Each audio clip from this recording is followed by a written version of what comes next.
New protected areas, lawsuits, migrating jaguars, and insect population explosions. Conservation can be full of drama, excitement, and crazy natural phenomena. What better way to discuss top conservation headlines than with a close friend over tasty drinks? Welcome to Rewildology, the nature podcast that explores the human side of conservation, travel, and rewilding the planet. I am your host, Brooke Mitchell, conservation biologist and adventure traveler. Today's episode is the second conversation in the Nature Happy Hour mini-series, where I sit down with my good friend and fellow conservation scientist, Charles von Rees, PhD, for happy hour drinks, updates from our sides of the conservation world, and explorations of a pre-selected topic. For this conversation, Charles and I chose to discuss top conservation stories as a spin on my Into the Headlines solo episodes. In true happy hour fashion, Charles and I begin the conversation by catching up on everything that's happened since we last sat down in October, including Rewildology's 3rd birthday, volunteer opportunities with the show, and news from Charles' work in nature-based solutions. Following, we dive into 3 conservation headlines: the saga of Jaguars in the U.S., the first Indigenous Marine Stewardship Area in America, and the upcoming cicada population explosion. If you'd like to skip our opening banter and head straight to the top headlines, fast forward to around the 30-ish minute mark, and don't worry, we won't be offended if you do. Also, if you're interested in applying for one of Rewildology's open volunteer positions, please check out the link in the episode description or navigate to the website and click on Volunteer Opportunities under the About tab. Before I let you go, please remember to rate and review the show wherever you are listening to this episode, following the show on your favorite social media platform, subscribing to Rewildology's YouTube channel, purchasing a piece of swag, and or signing up for the newsletter. All right, Rewildologists, please enjoy this laid-back nature happy hour with me and Charles.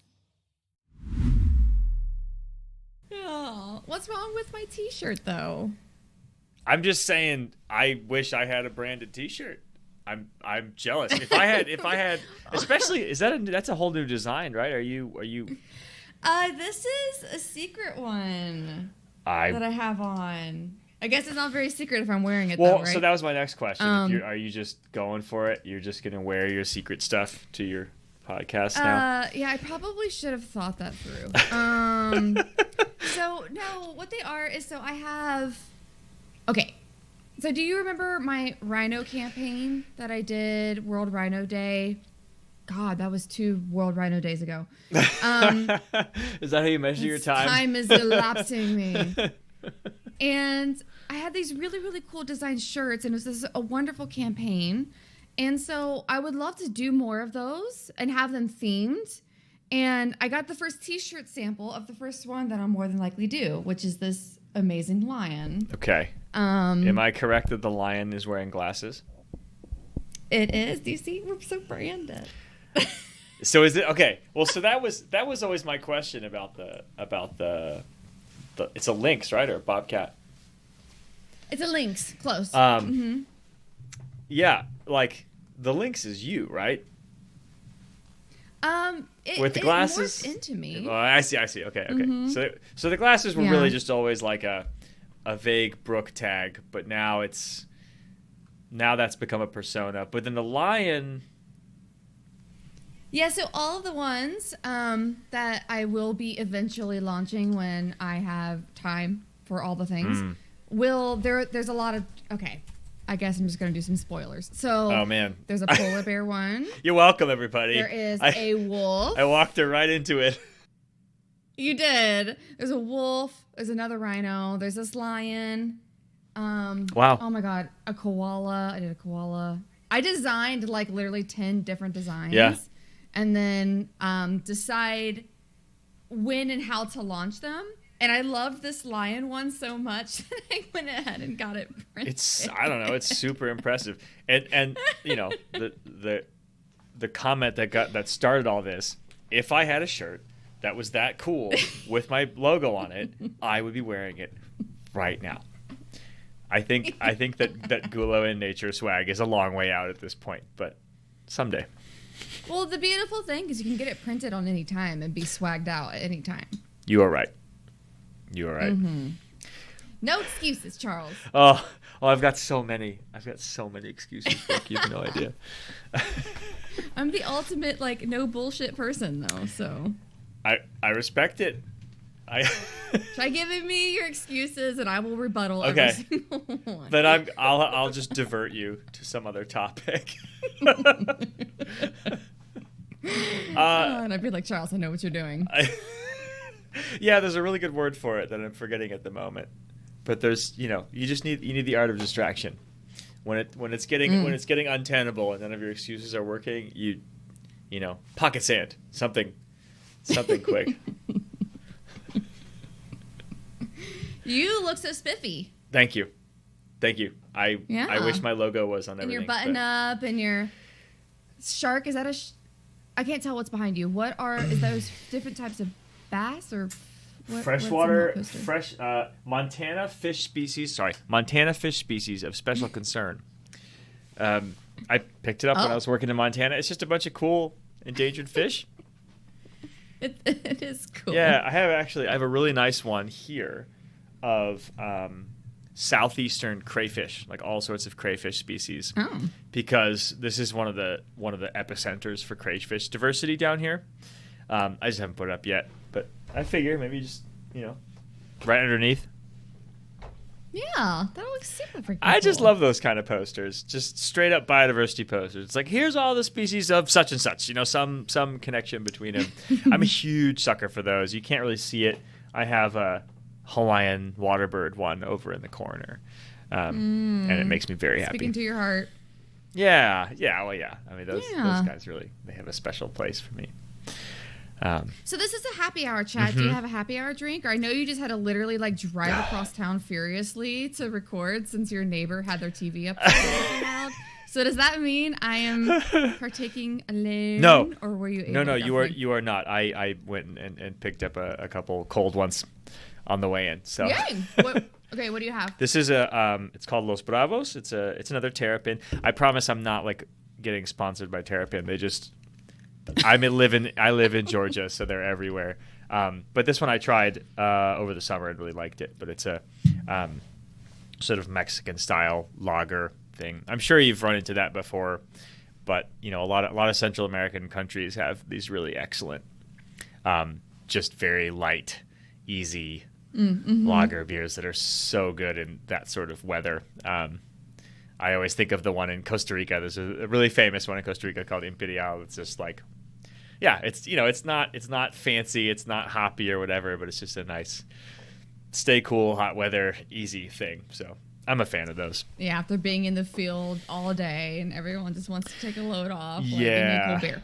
That's right. I got to start getting ready for that. That's one of my. I don't remember if we talked about that in the last happy hour, but I'm pretty locked in to be co-teaching a study abroad course here at UGA. You didn't bring that up in the last episode. Yeah, so that's gonna be my. What's the topic? It is tropical ecology and natural history.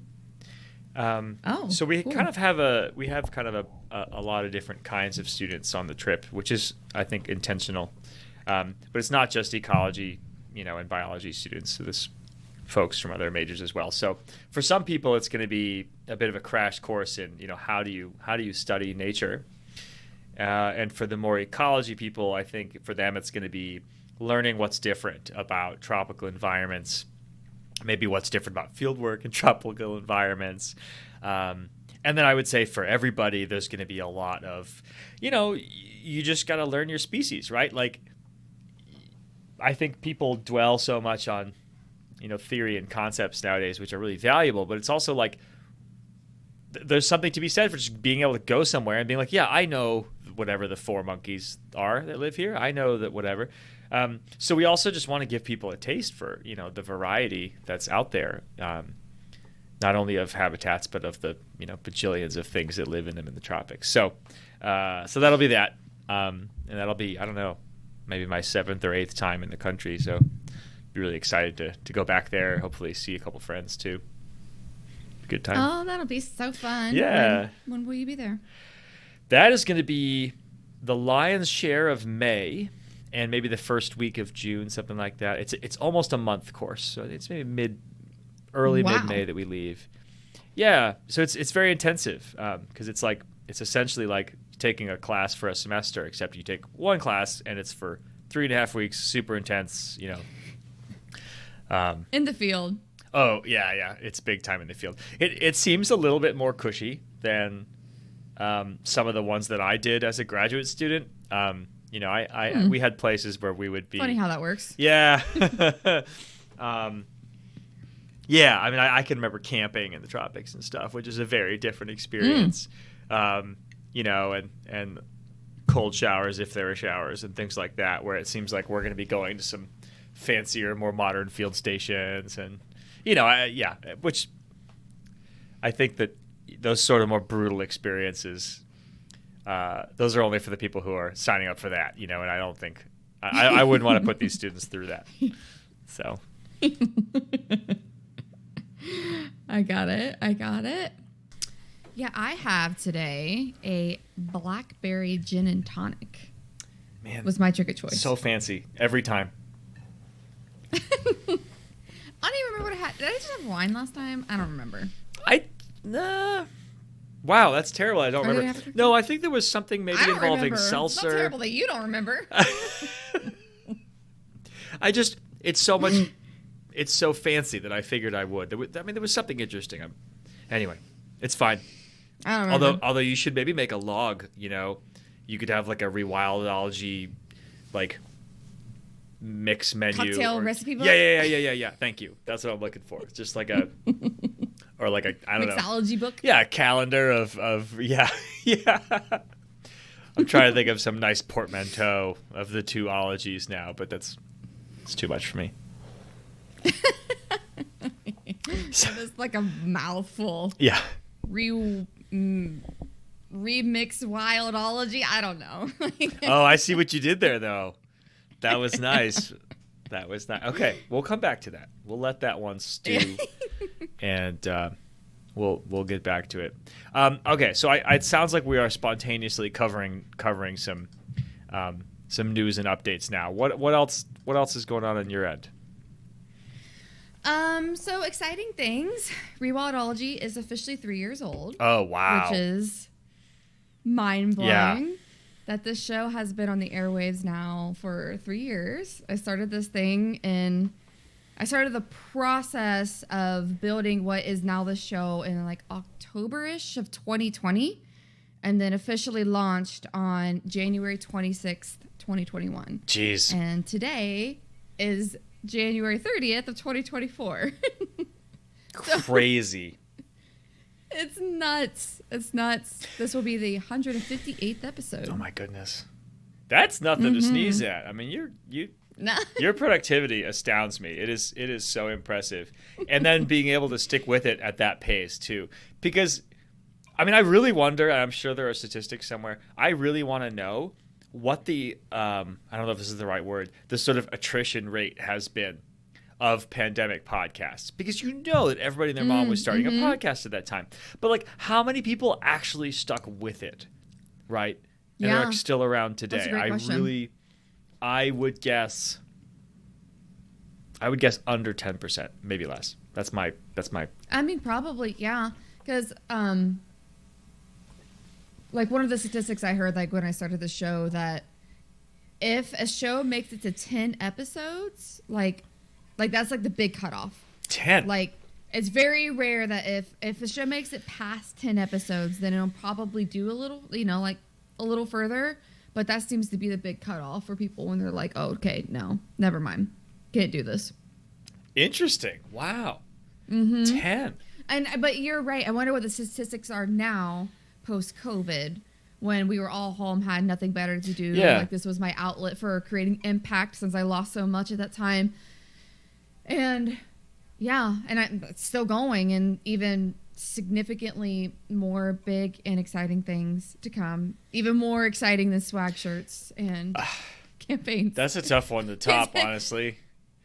Yeah, this one is going to be a top. Okay. But are you going to tell me this one? Or I is this, can't okay, announce it yet. Right. I can't announce this one yet. Listeners, I'm sorry. I tried. Mm-hmm. I should have asked the question but like 2 drinks from now, but that's my fault. Yeah, that's actually That's true. bad strategy. But then I would probably just have to cut it. Oh, shoot. That's right. That's right. I'd have to do that and then offer to edit the episode.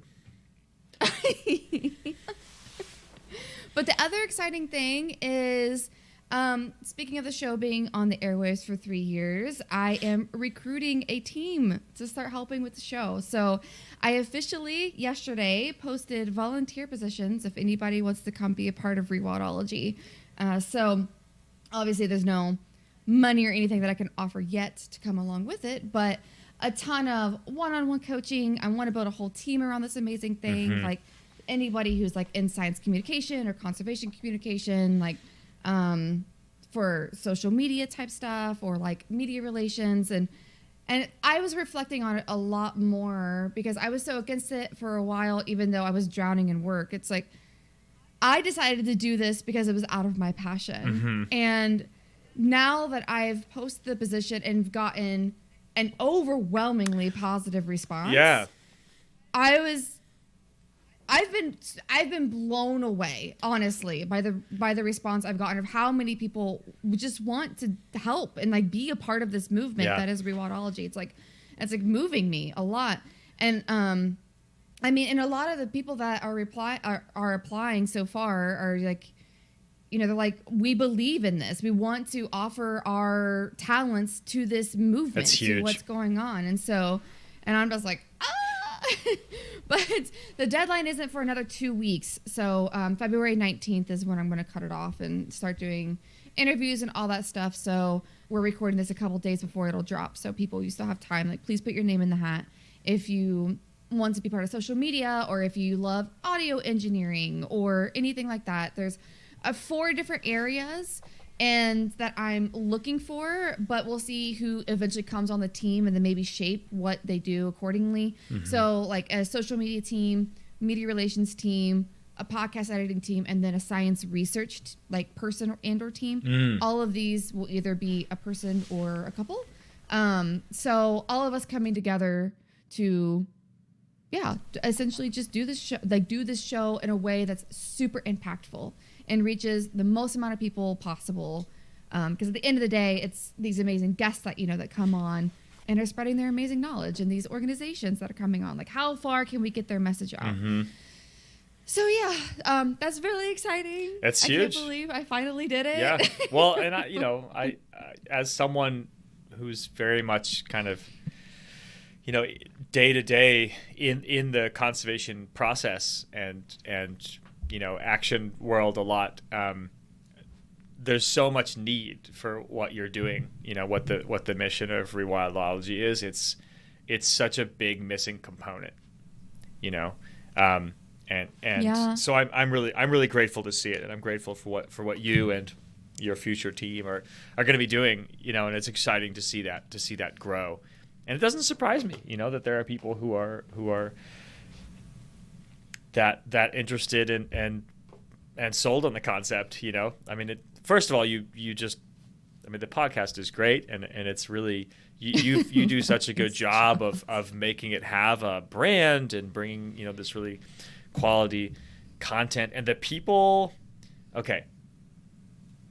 Present company, obviously not part of this statement, but like, you bring on these amazing, frontline conservation people and tell these stories, and it covers so many important and real topics in such a relatable way. And I don't think I've come across any conservation themed podcasts that really do that effectively in my mind. working on the nature guys, which I absolutely love, is a very different thing. It's not a conservation podcast. It's totally different. And I value that mission a lot. It's similar to the mission of my blog. And I think those are both very important things, but they're different things. And I think that communicating about conservation the way that you do is really hard.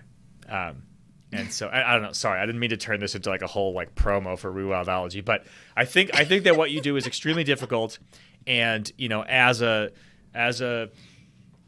conservation scientist, working at multiple sides of this field all the time, sometimes very much up at the front, helping people make big decisions and things. The stuff you're doing, I think, makes a gigantic difference, and I'm so excited to see it grow. Okay, I'm done. That's it. Thanks, Charles. That was going to go on for too long, but I think it's great, and everybody should send in applications. That's super exciting.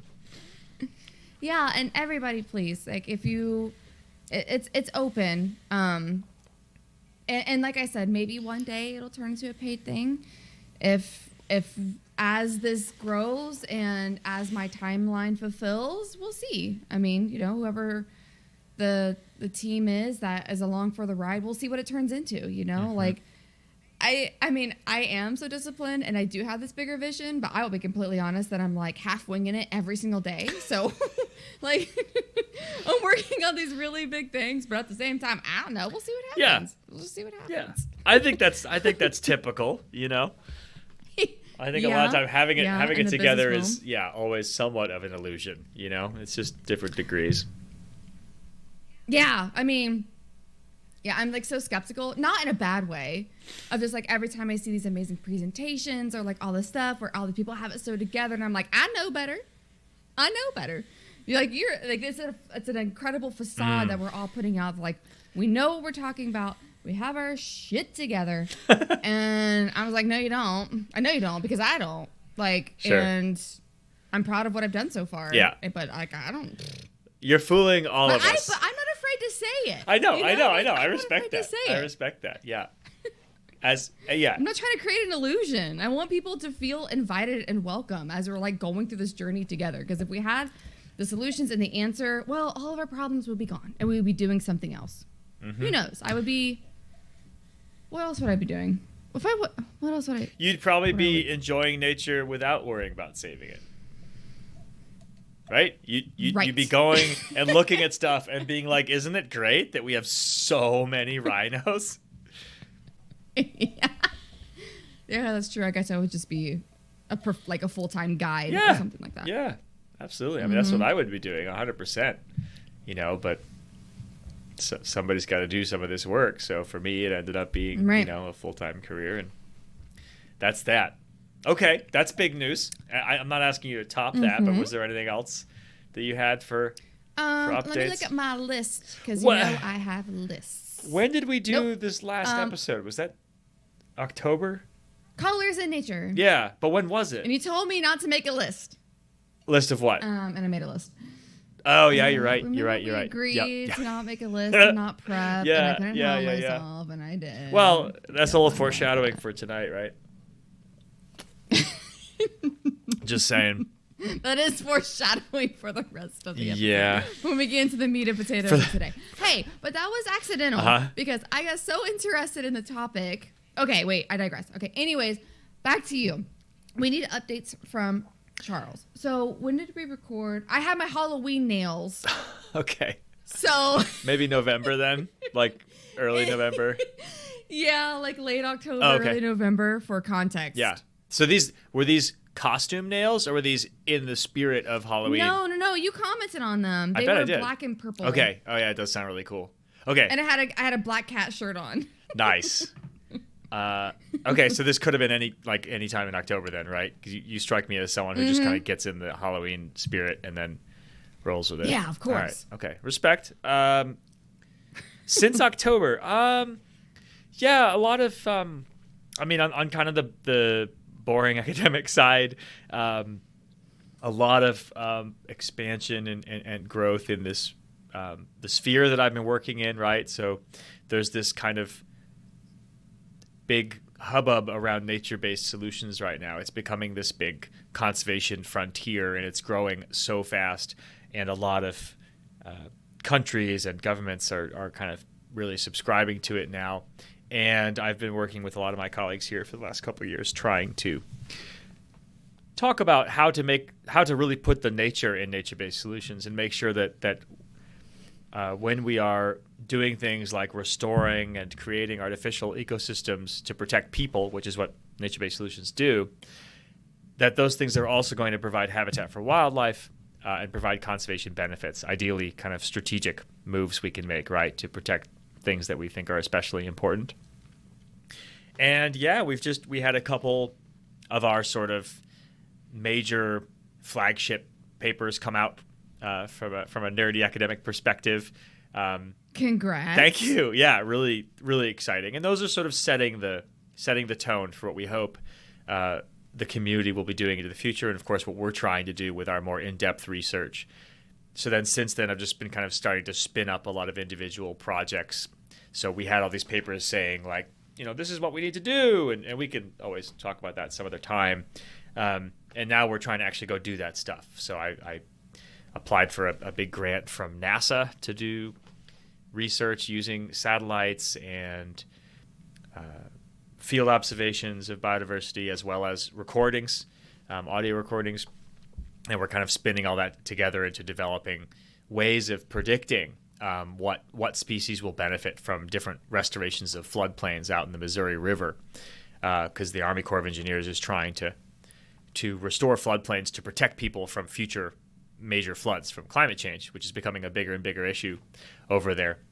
And so we're trying to help them also see, okay, if we're going to do this in these places, can we also use that to provide bat habitat, bird habitat, vegetative communities that are valuable or declining, like wet prairie and things like that. So, yeah, a lot of nerd babble, but a lot of exciting things I think happening on that front for me in terms of research. Yeah, that grant from freaking NASA. Yeah. Was you hiring for a PhD? We're hiring. too? Yeah, we are hiring a postdoc. Yeah, yep. So that's a PhD level scientist who would help us with fancy technical analyses of satellite data and stuff like that. Yeah. Incredible. Yeah. I'm excited. Congrats, dude. Thanks. I know I already said that, but like seriously, like pat yourself on the back. I've known you now for years, which is crazy to say, and like to watch your career grow. I mean, we met. You were still in Montana, Right. Like that has now been 2 states ago, and like. Just like a whole different place in your career, and like to see how far you've come as well. Like this is Totally. so cool. Are you like becoming like the nature-based solutions guy? Is that like your reputation that you're growing? Which is cool. Yeah. I mean, I think so. I think I'm definitely. People have already started to kind of reach out in ways that make me think like, they must have seen, thought of my name when that came up. So it is starting to happen a little bit. And we'll see how that changes over time, but it's exciting. I was always told by academic mentors of mine that like you have to figure out you have to be the guy or the gal or the person for something. You have to have something that they associate your name with. That's always like a sign that you're starting to develop a good kind of momentum academically, and seeing that happen, I'm sort of like, oh wow, yeah, no, I think I'm becoming the guy for that particular thing. So it's cool. Well, there you go, everybody. Yeah. You are watching an expert scientist like blossom. Like, how cool is this? Yeah. Like, that was fun. As we get into like the topic of today, like some of the scientific papers that I was reading, I recognize those names. Mm-hmm. And that, and one of the big things about, Rewildology in the show is like, there is a story behind every single person that is on a scientific paper. Who is that person? And what is their story? And then some of these people, have incredible careers, and they've become like this, known for this, X, Y, or Z. For example, I've had on Stuart Breck, who is like one of the top conflict management with bears guys. Like Wow. He's like on so many different papers, and he's just a normal guy, So just to watch your career and knowing that as people come along the journey with you, and as we still have more and more of these fun chats, they'll also get to see as you become the nature-based solutions guy.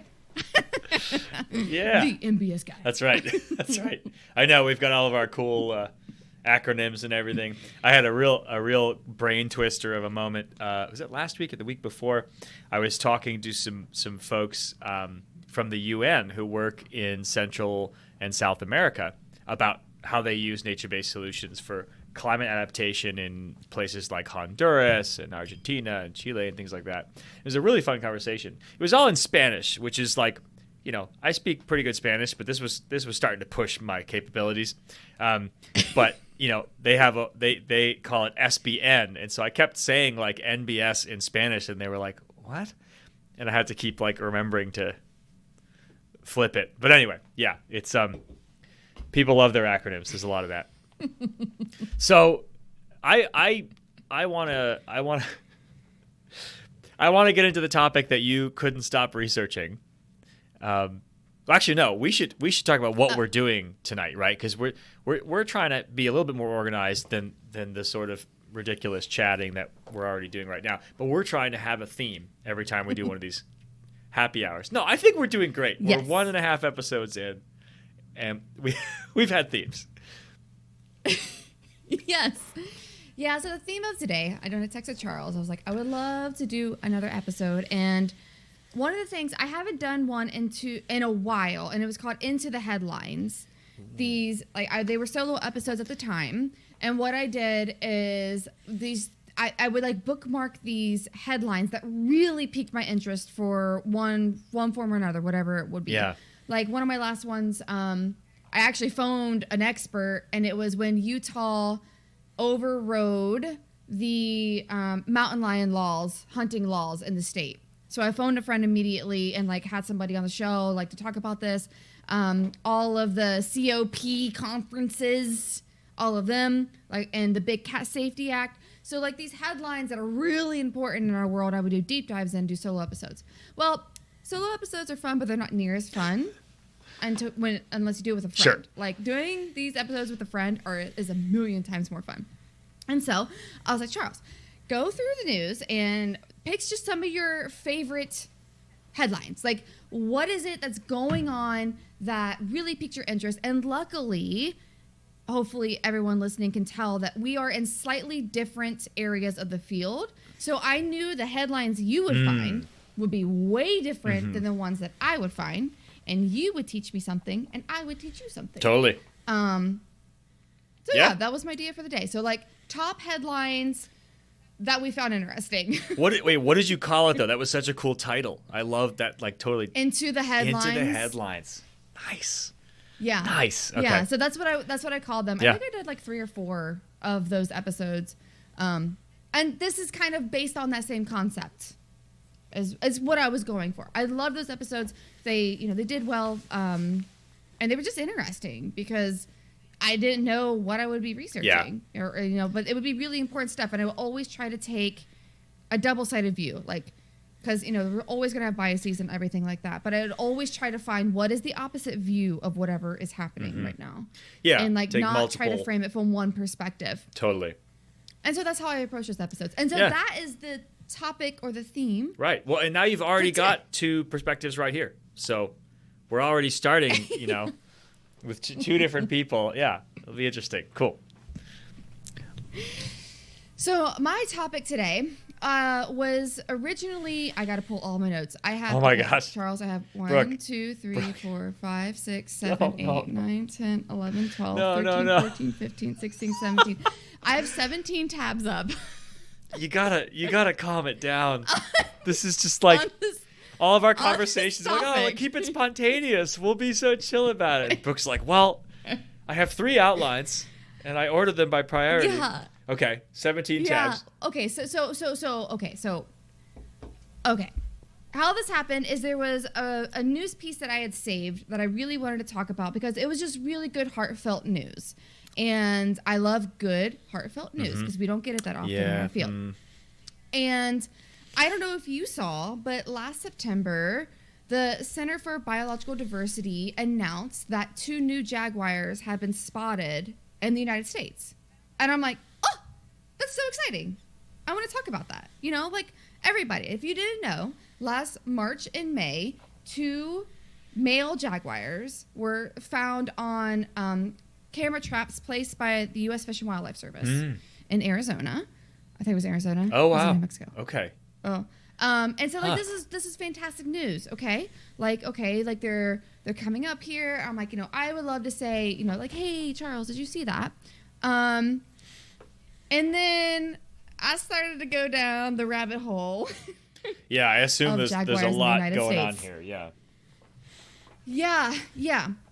So I'm gonna pull up my notes here because it required that. All right. Because like the dates and the years and the times and all that stuff. So before I start, Charles, do you have like any background knowledge of jaguars in the United States? Kind of. And I'm really glad you asked that because I was just about to ask if we could cover a few basics for listeners and for me. But my vague understanding is that we are, you know, the southwestern United States, what is now the United States, essentially used to be the northernmost portion of the jaguar's range.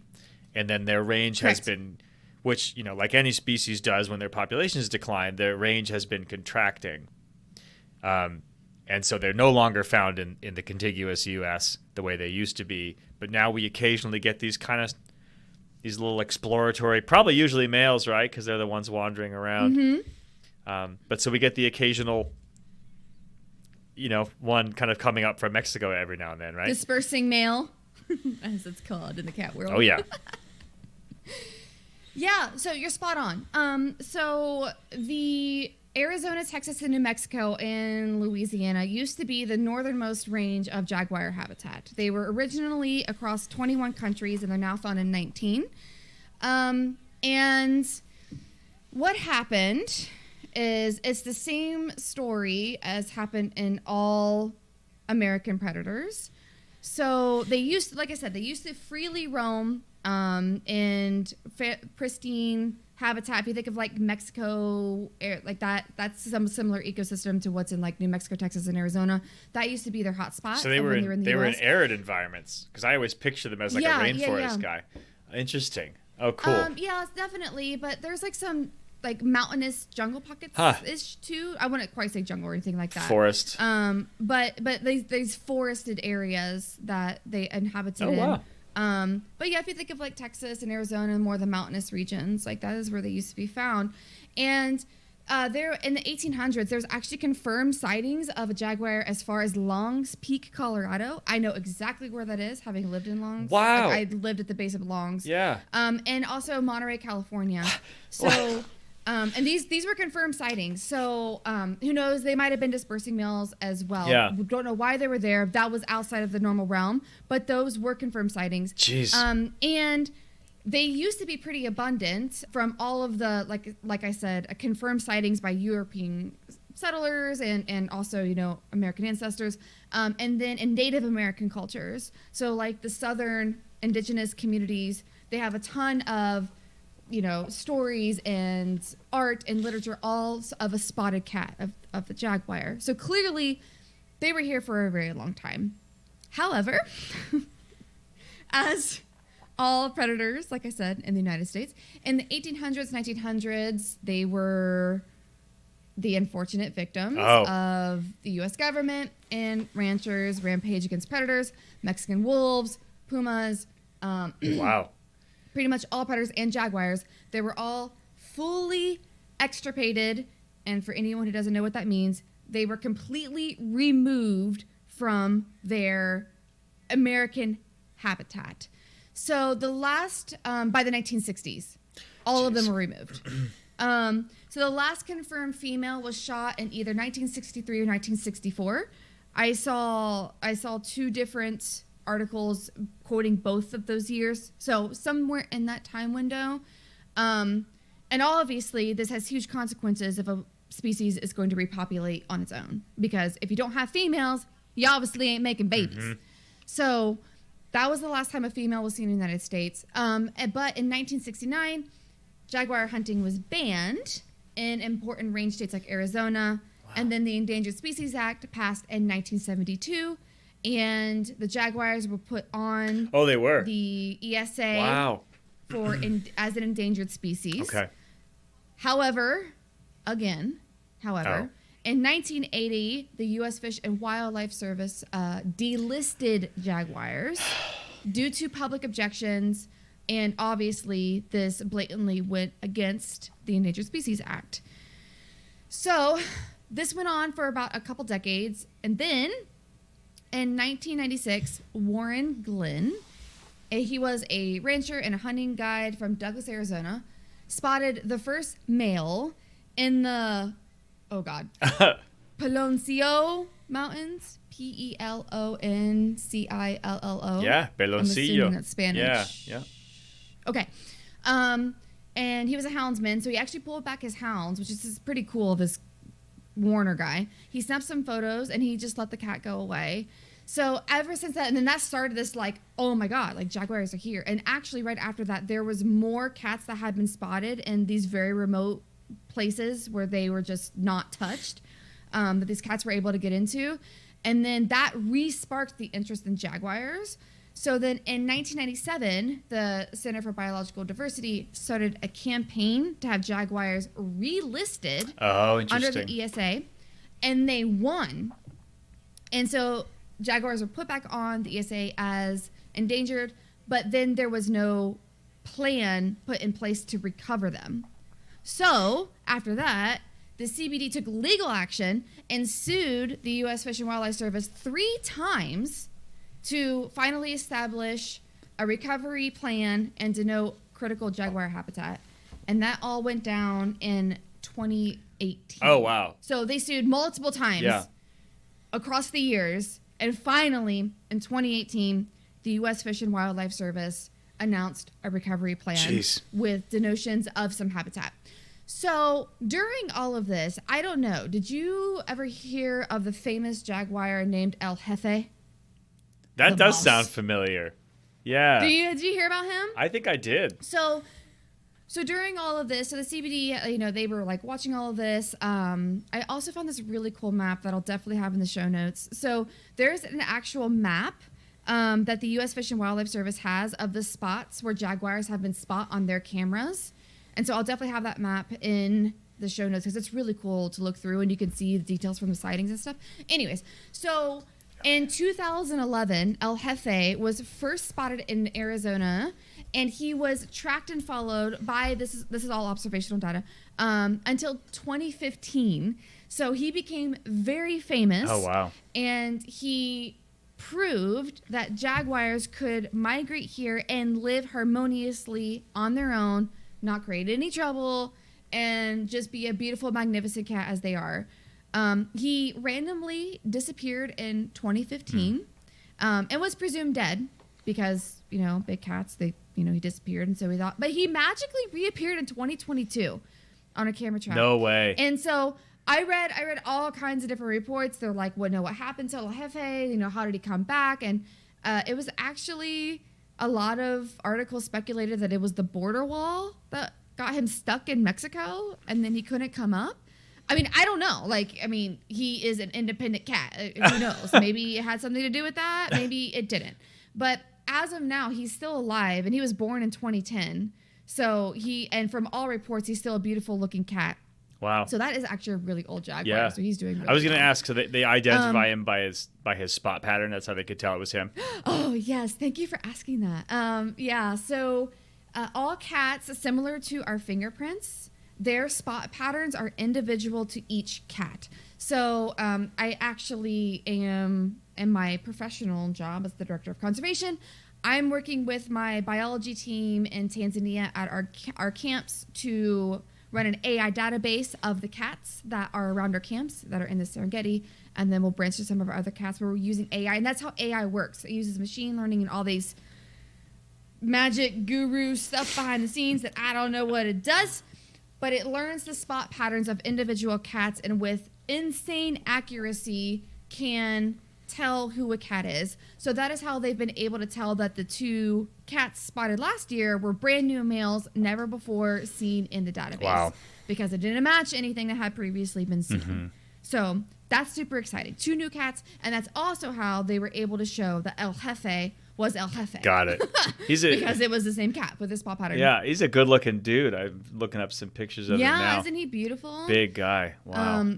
Yeah, he's huge. Not near as big as the ones I saw in the Pantanal, but those are the biggest jaguars in the world. Oh, that checks out. That's a lot of food. Mm-hmm.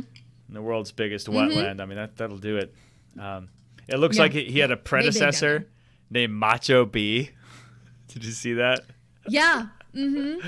That's awesome. So Macho B was the last known jaguar before El Jefe. Right. Okay. So these jaguars became really, really famous. There was Macho A, who was, from what I read, and I do need to do more research, just make sure the timeline of this. I'm pretty sure Macho A was the first one that was spotted, and there was Macho B, and then El Jefe. So these 3 famous, they were all male, and obvious, not unfortunately, just there was no female. Yeah. So again, a population can't reestablish. So then after that is when my notes end. And I have to go to all of my tabs here. Well, I have a question, if you don't mind, before we get. Okay, yeah. I don't want to distract you too long, please. but I do have some questions here. I'm thinking just from a conservation standpoint. What does a conservation plan look like when you are in a country that is just the tiniest tail end of a species range, and no one's reported them breeding here ever since, or whatever, and all we have is the occasional bachelor moving through? How do we define what a conservation goal is for them in the U.S.? Yeah, and so from what I was able to read, so this kind of goes on the next point. So I haven't been able to fully read the paper, but in, what year was this? 2021, this group of very famous, knowledgeable researchers came together, and they published this paper called A Systematic Review of Potential Habitat Suitability for the Jaguar in Central Arizona and New Mexico. Oh, cool. So they took the Jaguar reintroduction, or the Jaguar plan, because it isn't a reintroduction plan. I want to clarify that. This Jaguar coming back to plan, and they pretty much actually upon review, because from that plan, from what I read, it denoted this amount of space that was suitable for 6 jaguars. That's it. Got it. That is not a sustainable population. Sure.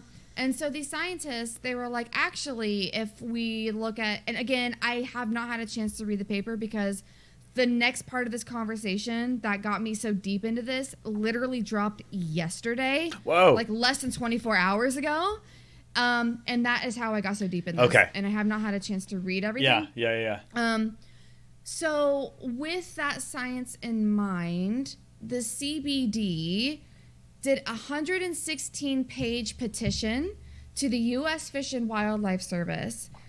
And from what I understand, they actually petitioned, I don't know if it was from the scientists or I have to read all these things, around 2 million acres of suitable habitat. Jeez. For the jaguars as it currently stands. I don't think that that's including, I think, I don't know, I don't want to say anything without being 100% certain, but I didn't see any specific remarks about private lands. I didn't see in addition to that might be in there, but I didn't see that right off the bat, that they were specifically talking about private lands.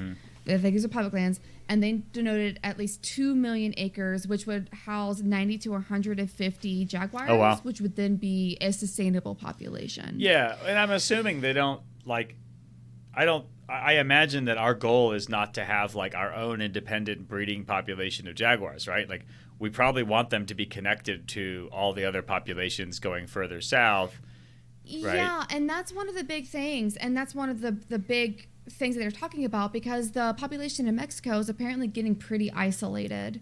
Oh. And so some of the big initiatives is like this like Jaguar corridor to help to connect all of the home ranges together so that there can be more mixing. So that is like one of the big, and also too, they used to be here. Like this used to be their For home, sure. and we killed them. We pushed them out. So,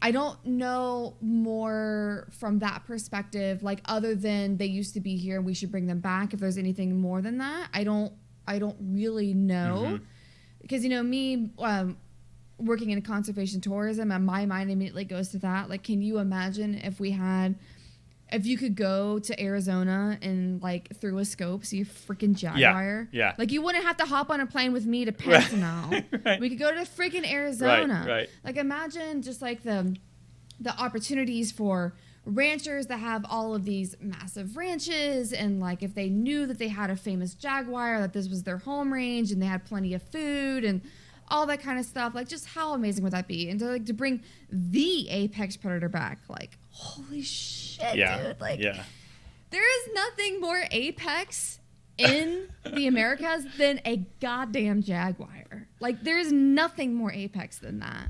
Like what? Like wolves? I mean, no offense. I mean, no, maybe there's nothing more like apex in the warm parts. How about that? In the warm habitats. I always just think of grizzly bears, and I'm like, Chris, I've hiked in enough places. Their habitats don't overlap. Yeah. But I mean, in the areas they inhabit, I mean, they're the big guys. That's a serious animal. They king. So what they are king in this incredible drama of the extirpation and potential reestablishment of this totally, I think to American eyes, very exotic tropical animal. What happened yesterday that is making you, even more fired up than usual? Yesterday, so this amazing, insanely detailed petition that was written by the CBD. Yeah. Ooh, sorry. Oh, gin and tonic. That was written by the CBD, and submitted. And I mean, and this thing is detailed. And submitted to, let me pull up the press release, and submitted to the U.S. Fish and Wildlife Service, this like very detailed explaining how, why, where, when, all of the whatever about reintroducing jaguars. So I think taking more of a proactive approach. We're talking about moving cats. Yeah, I'm assuming he does. I've fully read it to be 100% on. Like I don't want to like say things that I don't quite know in it, but this petition that I said is 116 pages. That is insanely in depth. Talking about how and why jaguars should be placed where they say with hard science and everything, was rejected by the U.S. Fish and Life. Okay. Like just like boop. Yeah. Like nope. And let me pull up the press release here.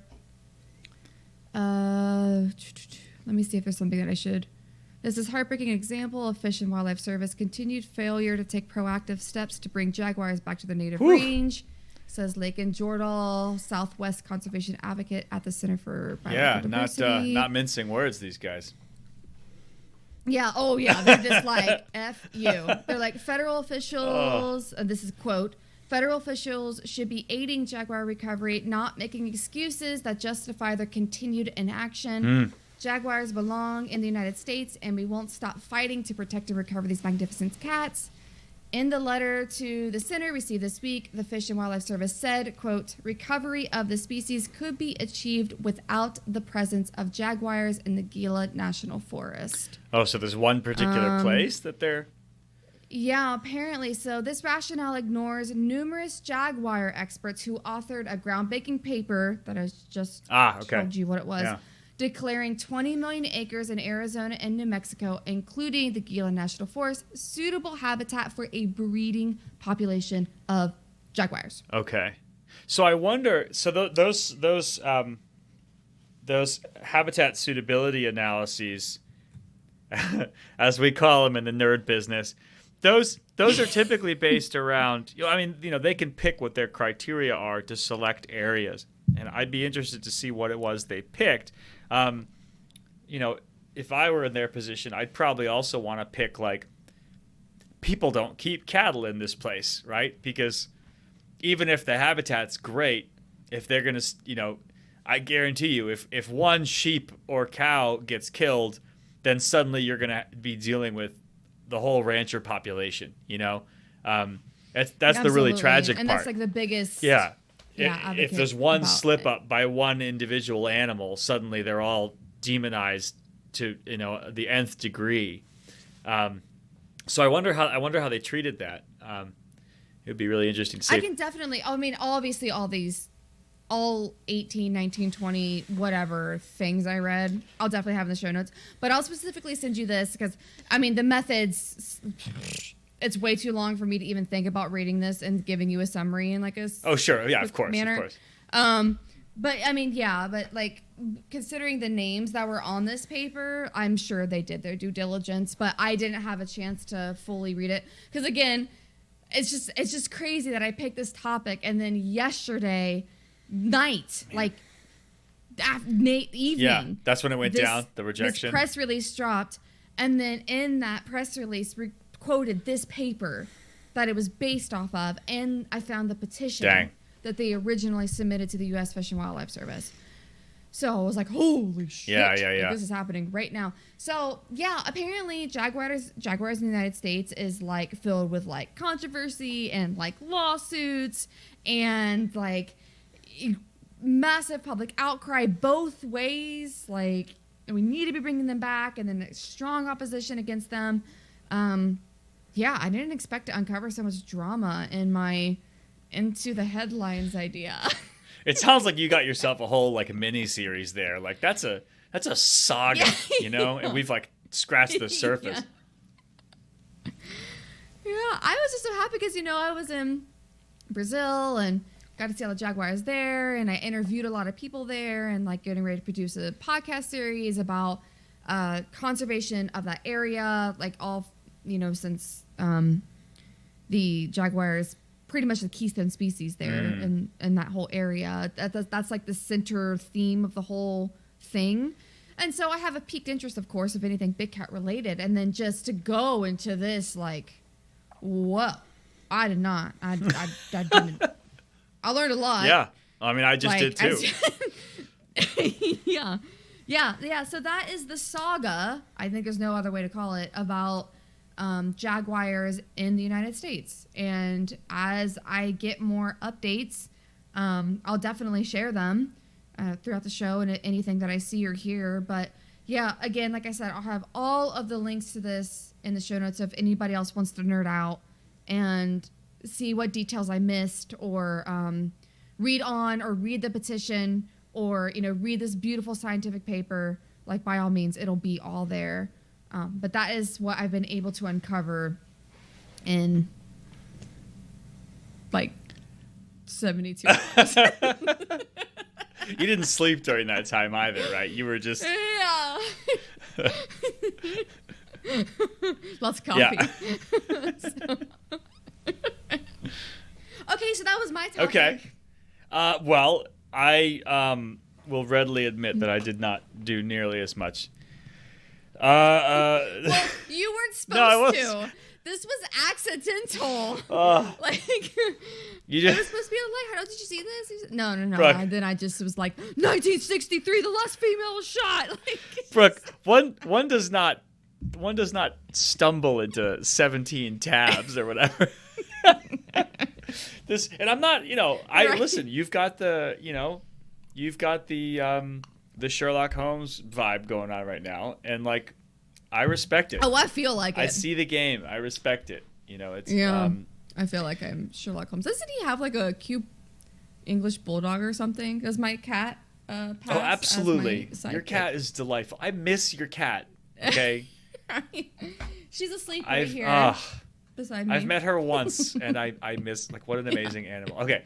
That aside, I found two kind of newsy things, and I kind of picked them. Well, I picked them because they're both around topics that are close to my heart, but they're also on very different sides of what we, talk about on this show. So one of them is a lot. I'm intrigued. Yeah, well, so one of them is a lot more, people and conservation and stuff, and then the other one is a lot more like nature nerd. Just cool nature stuff, right? So I'll go through them both. Yeah. Let me start with the people one. Yeah, I'll start with the people one. Okay. And I have not done enough research on it, and it seems like it's a recent enough thing that maybe no one, except for the people doing it, know much of what's going on yet.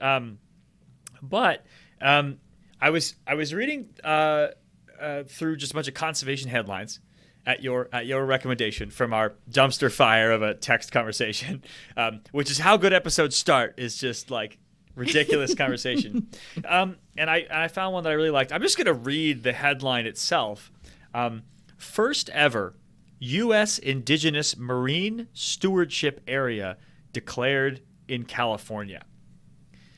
And I was immediately like, Whoa. What is an Indigenous Marine Stewardship Area? I mean, I could put the pieces together. The outlet? Manga Bay. Like, who's this by? I love Manga Bay. They do. I read almost every one of their articles. Yeah, I've interacted with a few of their journalists before on conservation topics. Oh, really? Yeah, there was one on what was it? Maybe wetland conservation or something.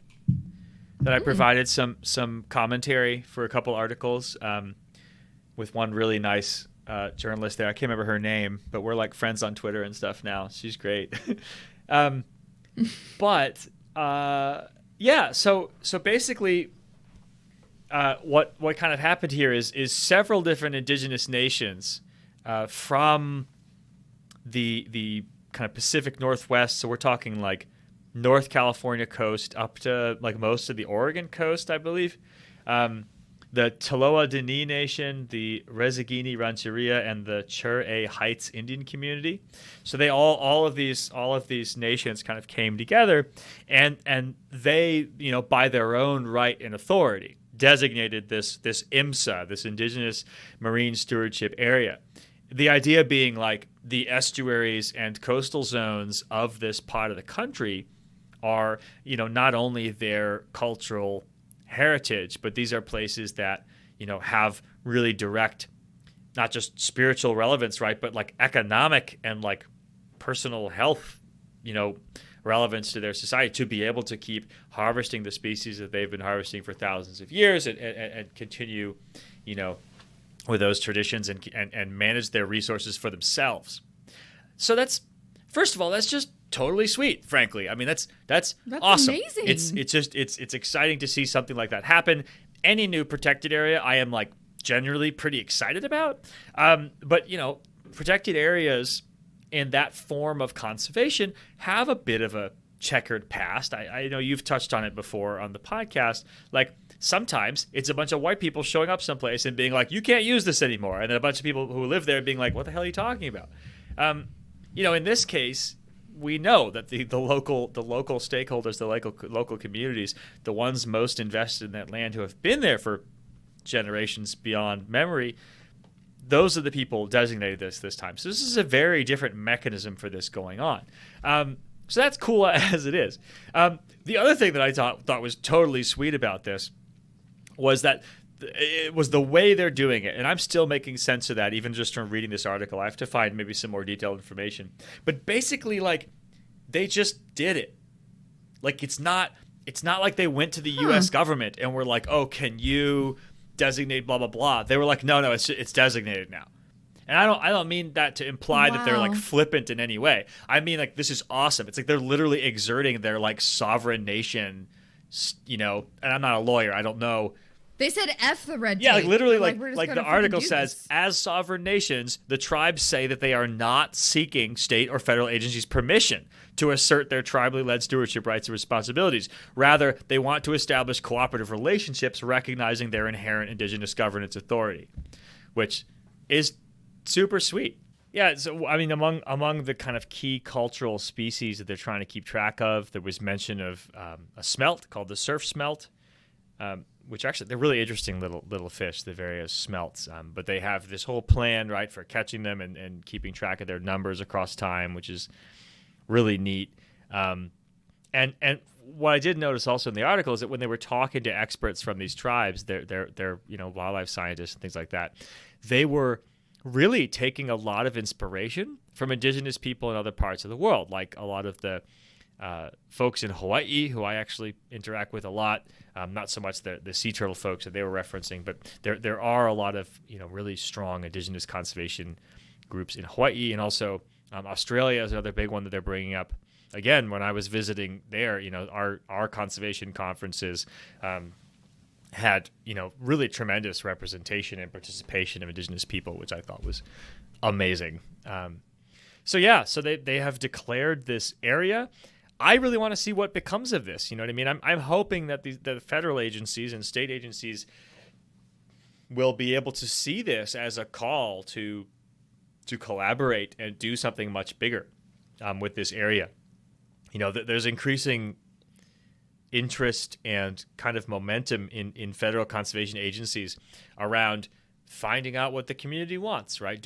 Having stakeholder participation in conservation. And it can't get any more clear than this. You know what I mean? When the community's like, this is what we want to protect. Well, it's like, well, shoot, then you don't need to do a stakeholder analysis anymore. Maybe just listen to those people, right? So I would be really stoked to see this go well. I like the idea, and I think that these sort of sovereign actions by these indigenous nations is so important. Not only just for the historical justice that these people deserve sovereignty over their lands and their lives, but also from a conservation point of view. It is rarely a bad thing when people from an area get more control. Usually a lot of these major conservation impacts are coming from outside, right? It's other people who are standing to benefit, ruining a place because they don't have to live there. So I think this is huge. A few more details. The area that they're planning is about 700 square miles. There's also a map in the article that has something like 5,000 square miles of California state waters potentially included in the IMSA. So, I mean, we're talking about a big area with some super intense, valuable ecosystems, which are no doubt under threat. A lot of coastal and estuarine systems are really getting hammered by climate change. I think this is fantastic. For me, this is really excellent news. It's obviously a huge shame that this kind of pronouncement has to be made, right? That means that these resources are in peril. But to see folks doing something about it and not waiting necessarily for the slow bureaucracy of federal agencies to do something about it, I think is really great.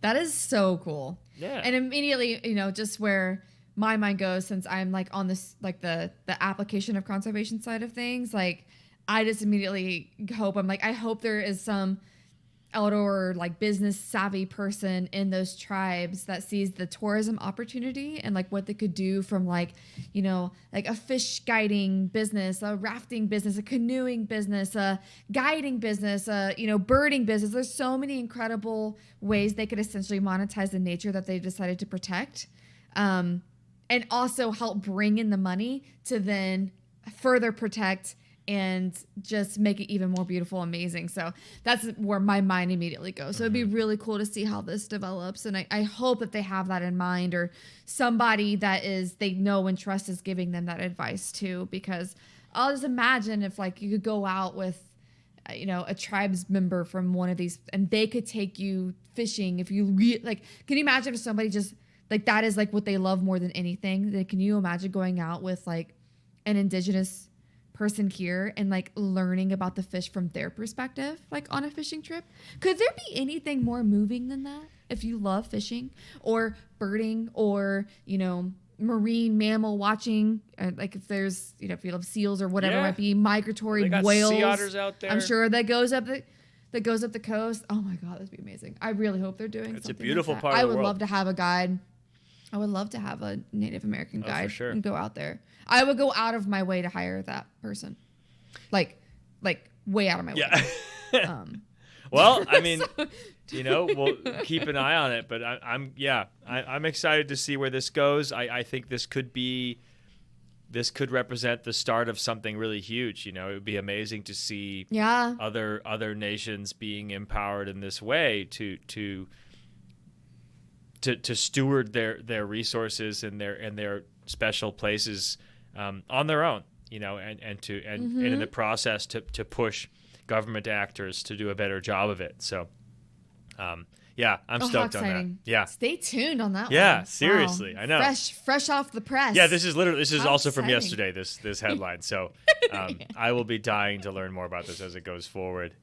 Okay, so, to think about this in Monty Python terms, and now for something completely different.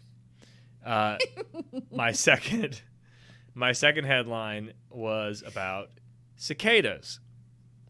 Ooh. And I'm back in Ohio. Tell me all about cicadas. I might have to come visit, honestly, depending on how the timing works. So I did not pick one headline on this because this is on a lot of people's minds all of a sudden, which is great, maybe. But there are a lot of headlines about how 2024 is going to be the year of the cicada, as people keep saying. And this is because there are going to be two simultaneous emergences of periodical cicadas. So two different broods are going to come out at once. And I think there will be some geographical overlap between the two broods as well. So for folks who don't know, just a really quick, periodical cicada 101.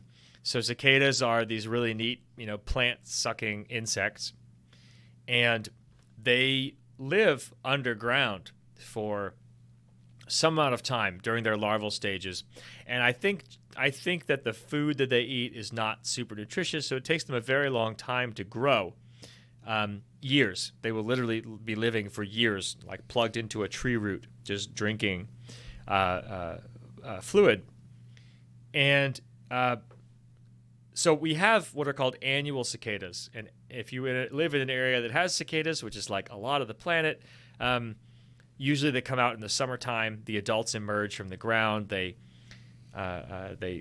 metamorphose into their adult form, and then they fly around and they make loud the males make loud noises in the trees, and they find each other and they mate. They make babies, and then the babies drop down and go underground, and it starts the cycle again. These annual species, the individuals that come out every year are always like 3 or 4 or 6 years old. It's just that because they come out every year, there's another generation every year of 6-year-olds or 5-year-olds or whatever it is that comes out, right?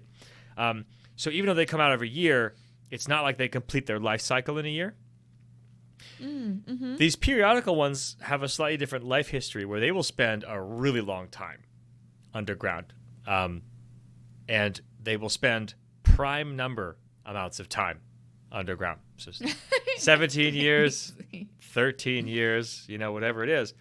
But the big difference is instead of like coming out every year, right, and there's that delay of 6 years, but there's always another generation because they're all staggered, so they come out every year.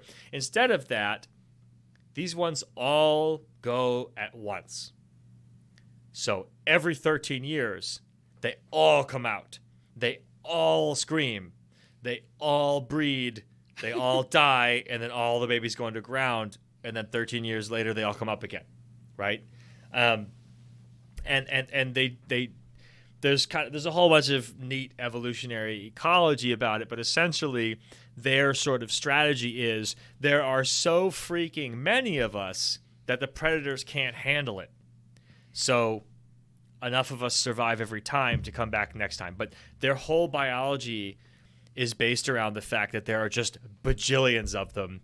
And to get into the actual numbers, these broods can be billions of individuals coming out all at once over the course of 3 to 6 weeks, something like that. They don't live super long. So there are different broods within species, which are like these, recurring intervals if they come out every 17 years. And a lot of them are offset from each other. So we don't get, periodical cicadas every year. But every 3 to 4 to 7 years, like some brood somewhere in the country is going off. and you can go there and see crazy cicada action. I mean, just everything covered in cicadas. I've seen one in my life, which was 2021. I went to go visit Bob from the Nature Guys in Cincinnati during the Brood 10 emergence, which that was several different species of cicadas. And I mean, it was insane. Every tree, everything was just covered in cicadas. It was totally nuts. It was awesome. This year, there are 2 different broods, Brood 19 and Brood 13. Brood 19 has the nickname the Great Southern Brood, which sounds very promising. The 2 of them are going to be coming out at once, probably, I'm guessing, like May, June or something like that. And they're going to, be all over a bunch of the central U.S. And in the places where the 2 broods overlap, it is going to be pandemonium. I mean, it is going to be so many bugs. So I'm just really stoked on that. I'm looking up right now where some of the locations are. So Brood 19, which is the Great Southern Brood, it's going to be Nashville, Tennessee, Charlotte, North Carolina, St. Louis, Missouri. Brood 13 is going to be hitting eastern Iowa, Illinois, Indiana, Michigan, southern Wisconsin. Wow. So Chicago's the biggest city that it'll be happening near. And then both of them are are going to be overlapped in areas in Illinois, it looks like. That might be it. So Illinois might be the epicenter. I got to go make some more friends in that area. Yeah. Go get some deep dish and go find some cicadas. Yeah, I have heard that you can put these cicadas on a pizza and that it's quite nice. And I'm not, I don't think of eating animals when I first meet any kind of wildlife, but that could be pretty neat. And, if there are billions of them, Sounds crunchy. Yeah, it does, yeah. I mean, bugs can be delicious. I really, I'm not hating on them. Can't say I've had too many voluntarily. Or willingly. Yeah, you should try some. I went to an entomophagy conference many years ago, and it was really cool. Yeah. Yeah, you eat some bugs, A lot of them taste like bacon. It's weird, but they do. Crunchy bacon with legs. You went to an entomophagy conference. Entomophagy. Sorry, I am laughing at you. I have it coming. I usually do. So that's all I got. Is this year's gonna be crazy for cicadas, and really hopeful, exciting stuff happening on the West Coast that I hope happens elsewhere. Yeah, that's so freaking cool. Yeah, because I guess the talk here is already happening about the cicadas, and I grew up in a very rural place and surrounded by woods in a log cabin. And I remember when the cicadas would come out, they would have their exoskeletons all over, like our house. Mm-hmm. And I remember playing with them as like a little girl and like trying to bat them off off the house and like onto the ground and stuff and in the trees and all kinds of stuff. Yeah. And those were periodical. Did you run into? I have no. There was one time. We were actually just talking about this. How funny. There was like one particular bloom of them that I remember as a little girl that was out of this world. So I'm 32 now, so it must have been like a 17 or 13 or something like that. Sure. Like a massive one. Yeah. Like it being, because like you said, they are annual, so there was cicadas every year, especially when it got really hot. Really hot summers. Yeah. And the annual ones. There's one particular. For sure. I mean, you'll see annual ones in great numbers. If you're in a really, it sounds like you were in a pretty, countryside kind of place. If you're in a place with healthy forests, the annual ones are abundant enough. They will be all over. Yes. I mean, even just like in Athens, Georgia, where I am, we have like 6 or 7 different species of annual cicadas, and like they're freaking everywhere by late summer, and that is still nothing compared to these mass emergence broods. I mean, we're talking like the roads are paved with them, like Oh my Every God, house is that covered crazy? in them. Oh, it's nuts. It's and Brood X, I think, wasn't even that big. Even in Cincinnati, it was like, okay, yeah, it's a lot of cicadas, but like this is like biblical stuff. Like blotting out the sun, and you can't hear anything over it. I mean, it's so Are they cool. only reproducing? Do they actually consume anything? I mean, they're not acting like locusts, right? Like, the actual plague. Like is it just for like that is their reproductive body? Mostly, yeah. So people, they do a lot more eating as babies. You are absolutely right, which a lot of insects do. Mm-hmm. Not all, but a lot. So people, this is where there's a lot of confusion, and I've been trying to clear this up on my blog I have a post about cicada biology, and yeah, people call them locusts, and that's because of how similar their numbers look to the biblical plagues and everything. But yeah, they don't. First of all, they don't have chompy mouth parts, so they don't chew on stuff and cause that kind of damage. They have a piercing mouth part for sucking plant juices. Yeah, and what I've heard across the board from entomologists is that the damage they cause to any kind of trees is really minimal from feeding. The biggest damage that they do is the way that females lay their eggs. And the females, after they've mated, will go out to the very tips of a tree's branches, which is the growing part, really. And they have these little like saw blades in their butt, and they will saw into the wood with their butt blades. Stay with me.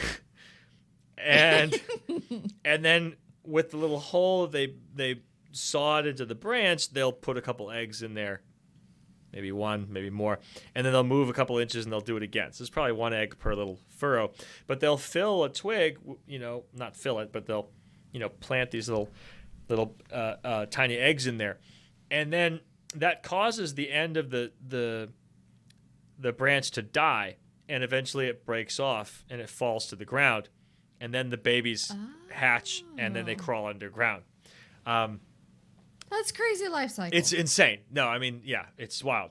But that can cause, for like if you have a fruit orchard or something like that, and they happen to go after, your apple trees and cut a bunch of the tips off of the branches, I could see that being harmful. I don't think they go after apples and stuff very often.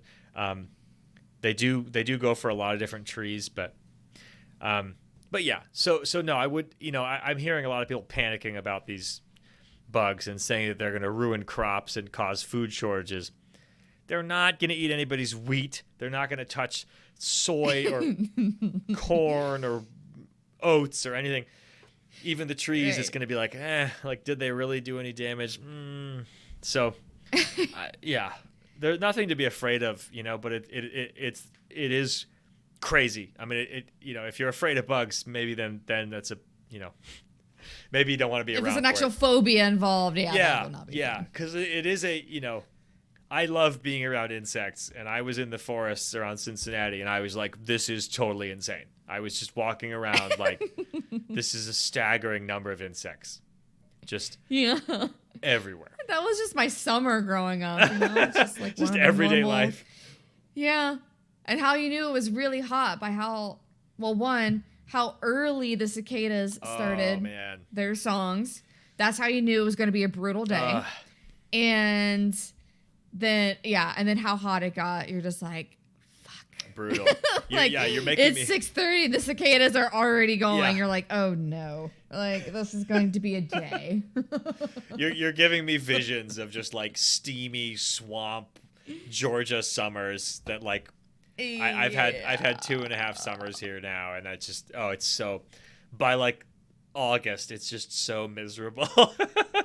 It's just cicadas screaming, and like it cools down to 85 at night, and you're just like, oh, it's Wait, where was it that you grew up? Southern Ohio. In the Appalachians, where they start. Okay. Where the Appalachians start. Okay. Is that so? I'm like close to Kentucky, right? Yeah. Yes. culturally speaking, it's very Kentucky. That's what I've heard. Yeah. Okay. Yeah. Mm-hmm. Yeah. And when you think of the ecosystem, it's very similar. But actually, quite interestingly, I grew up right where the big ice sheets came through. So you can see where, like, half of my county is flat. The other half starts the Appalachians. Oh, so, wow. like, you can see, like, depending on which, like we had, my school had one of the worst cross country courses because it was all hills, and then it was amazing when we go to like Uniona or Adina or something like that because it was all flat. It was all fun. It was all like super flat. You guys are sprinting up and down hills all the time.